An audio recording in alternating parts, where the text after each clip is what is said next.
What's up, y'all? This your boy Eddie Jackson. Welcome back to the Drop That Podcast, where we're going to get into some wrestling talk. But before you do, this episode is brought to you by Laidback TV. Over 10,000 channels, movies on demand, every sports channel. Y'all can go on laidbacktv.com and see how you can download it on your iPhones, your Androids, and your Fire Sticks. And you can say what's up to them on their Instagram on official_laidbacktv, so you can see it is all HBOs in all languages, alright? Now, let's get into some wrestling talk. War Games! Yes, sir. We in that season, baby.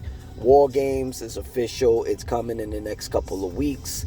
It's going down in San Diego at Petco Park. It's going to be a ballpark. I mean, so I guess to some people that's called a stadium. But yeah, finally Survivor Series is going to get the recognition and the attention it needs in a fucking stadium and no longer be an arena. Last year will be its last year in a fucking arena. So that's good. That's good. Now we're getting somewhere with this, you know. But moving on, not much went down over there on SmackDown from my perspective. You know what I'm saying? One thing did happen. Drew McIntyre, after losing at Saturday night's main event against Cody Rhodes for the undisputed title, Claymore kicked the referee and got his ass suspended. Interesting. And we're going to take it to another level with it. God damn it, my notes. I'm sorry. What we're going to do is... God damn it. Sorry, guys. I got to fucking do this right. Here we go. So I don't want to touch shit. Alright, bet. Let's move on to Raw. It went down in Boston at the TD Garden. Triple H gave a warm introduction to John Cena, hometown.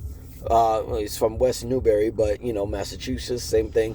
Hometown hero, John Cena, coming in, thanking everybody, you know, giving a little pick-me-up, as in the introduction of the last time, what's it called? The Last Time Is Now, whatever the fuck tournament, where it will determine his final opponent in Washington, D.C. at Saturday night's main event, December 13. But that got interrupted by double champ Dirty Dom Mysterio. And Dirty Dom kind of stepped in some shit. Ended up being punished after, you know, complaining that his championship celebration, after safely defending the Intercontinental title, was interrupted by his father. Oh, now he's got to do it for John. So now that gave him some shit. John Cena versus Dom Mysterio, Intercontinental Championship. Not gonna lie, this was actually a really fun match. Dom did a hell of a lot better than I thought he was gonna do. But still wasn't enough. John Cena defeats Dominic Mysterio and becomes not only the new Intercontinental Champion, but finally a Grand Slam champion. And the fans wanted this match. And they just didn't know they were gonna get it in Boston. That's right, Dominic Mysterio, after winning the title at WrestleMania 41, loses the championship to John Cena. John Cena is now Intercontinental Champion, and it looks like he's going to go take that title all the way to Saturday night's main event to defend, probably, against the winner of the tournament. And, yeah, this man has won 2 Royal Rumbles, Money in the Bank winner, 5-time U.S. champion, multi-time tag team champion, 17-time world champion, and now Intercontinental champion. Historic career. You know what I'm saying? It's historic. But speaking of John Cena in the tournament, Rusev defeats Damian Priest to advance. Rusev is a former rival of John Cena. And Sheamus defeats Shinsuke Nakamura, also a former opponent and rival of John Cena. Sheamus' first world championship was against John Cena back in 2009. So that'd be interesting. And the crazy shit is, Sheamus put out a tweet saying he defeated John Cena December 13, 2009 for the WWE title. Imagine defeating him December 13, 2025 for the Intercontinental title. That'd be interesting. Rusev and Sheamus never been an Intercontinental Champion, and Sheamus only has to win the IC title in order to become a Grand Slam winner. Moving on. We had Stephanie Vaquera defend the women's world title against Roxanne Rodriguez. Stephanie pulled off the win. I thought this was a better match than a lot of the matches by Stephanie. This one was a hell of a lot better.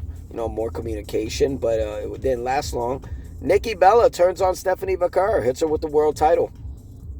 I want to see where they go with this. I mean, I thought Stephanie was going to be probably part of War Games. Don't look like it's going to be that way. At least to me. Don't look like that. So it's I want to see what this leads to. Maybe she might defend the world title eventually, but against Nikki Bella, I don't understand why. If this is the story, maybe it needs to elevate Stephanie a little bit more as champion. Because it was just a couple months ago, Nikki Bella was facing Becky Lynch for the Intercontinental title. I don't see where, and she's been losing. You know what I'm saying? She's been pinned by Raquel. She's been pinned by Roxanne. When what fucking world does this reward you a title shot? I don't get it. And what was funny that the Boston crowd said, "Cena left you." That's fucked up. What else we got? They did announce next week at Madison Square Garden where the next Raw will be. John Cena's final appearance, not only in Madison Square Garden, but his final Raw. That's it. After next week, John Cena's next two appearances are Survivor Series and Saturday Night's Main Event. He's not booked for anything else. That's sad. I've been watching John Cena for many, many years. I've got to see him live in 3 WrestleManias. WrestleMania 24, 28, and 41. So, yeah, it'd be fucked up to see that. But it looks like we're at War Games now. We have an official member. I don't even know if this is even official, but apparently it is. Officially part of the Vision, Logan Paul. I want to see how Logan plays with others. He's been on his solo shit. He did briefly tag with John Cena when he was a heel. I still want to see how this is going to work. You know what I'm saying? Apparently he's with the Vision now. Bronson Reed and Braun Breaker and Paul Heyman. And they're getting ready for War Games. War Games got 3. And, CM Punk, Cody Rhodes, and Jey Uso, they want war. They want war, and it's official. War Games. That team versus the Vision. Apparently that's going to be the men's War Games match. A lot of people want to know technically War Games is 5-on-5. I think in NXT it was 4-on-4, but it made it 5-on-5. It should be 5-on-5 because original Survivor Series traditional matches, when they were elimination matches back in the day, they were 5-on-5. Were they? Yeah, well, no. Damn. Actually, no. Take it back. They were 4-on-4 at certain times, yeah. At certain times, it was 4-on-4. It got moved to 5-on-5. Sometimes it bounces. My favorite Survivor Series, you know what? We'll wait. We'll talk about the Survivor Series favorites, when we're getting ready for Survivor Series week. But CM Punk, Cody Rhodes, and Jey Uso is a good team. I thought Cody would be about it, but I didn't know, what they were doing with him over there on SmackDown. But they might put him, now that they got him in there.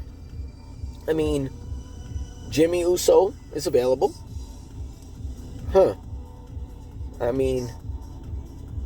My question is, with Punk, Cody being a part of a team at War Games with Jimmy and Jay, if Jimmy is the 4th man, you think Roman might be a part of it?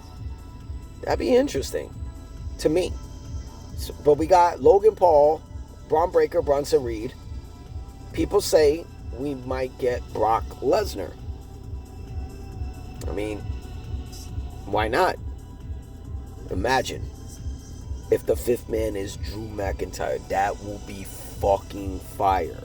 The Vision, Brock Lesnar, Bronson Reed, Braun Breaker, Drew McIntyre, Logan Paul. That's a fucking, that's a team on steroids. There's no way they lose this. I just think we're going to get a betrayal, in my opinion, for this match.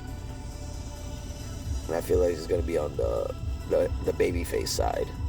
Be interesting. I mean, we still got 2 weeks to build this.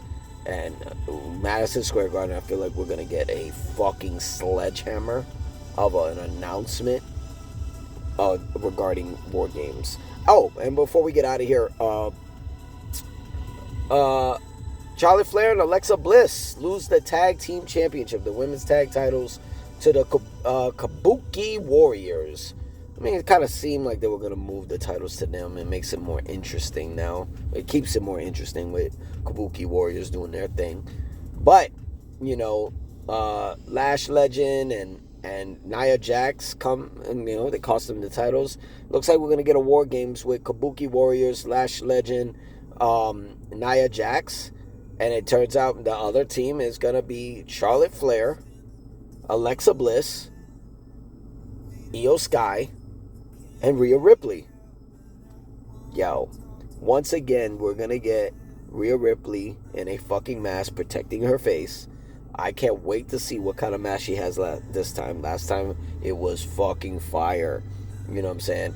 I mean, she broke her nose not too long ago on I think it was a house show or on tour or something like that. But Io Sky, yo, she was destined to be a part of War Games. She is the War Games queen. She fucking annihilates War Games. I wonder if they're going to keep it 4-4 or if they're going to add like a fifth member. I mean, there's a lot of things you can do, right? There's a lot of things. On the other side is kind of a question mark. You know what I'm saying? It's like, who would join Nia, Legend, and Kabuki Warriors? You know what I'm saying? Like, you know, Lyra Valkyria, she's out there, but, you know, she's not a heel. Bayley, I don't know, she flip-flops.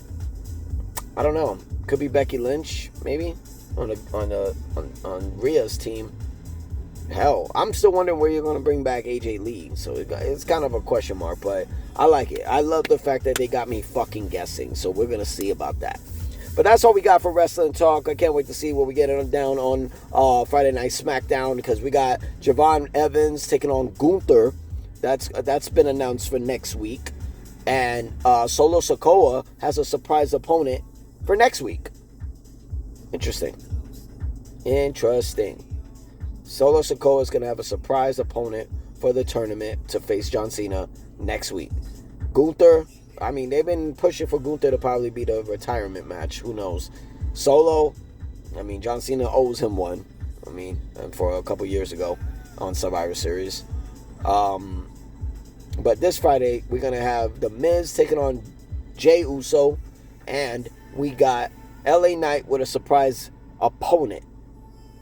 We're going to find out on Friday Night SmackDown. But I'm your boy, D Jackson. This is Drop That Podcast. Make sure you hit that sub button, get that hype up, like, comment, do what you do, because we're getting ready for War Games. Peace.